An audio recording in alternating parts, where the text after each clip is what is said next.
দেশে ফ্যাসিবাদী কাঠামো গড়ে তোলার ক্ষেত্রে বড় ভূমিকা ছিল জনপ্রশাসন ও পুলিশের।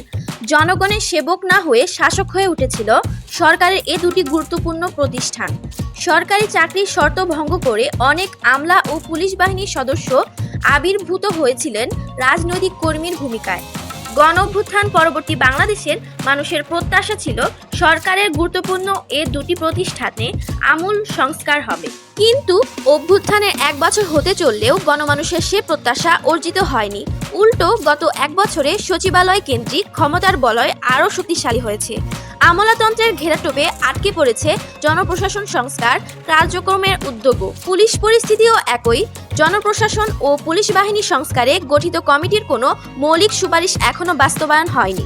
বরং নির্বাচন ও সংস্কারের নানা ডামাডোলে এই দুটি প্রতিষ্ঠান সংস্কারের মৌলিক দাবি চাপা পড়ে গেছে বলে বিশেষজ্ঞরা মনে করছেন। তারা বলছেন, সংস্কার কার্যক্রম যত বিলম্বিত হবে, জনপ্রশাসন ও পুলিশের ঘুরে দাঁড়ানো বা জনবান্ধব হয়ে ওঠার প্রক্রিয়াও ততটা পিছিয়ে পড়বে। সাইদা সিদ্দিকা মালিহা, বার্তাবাহক 24।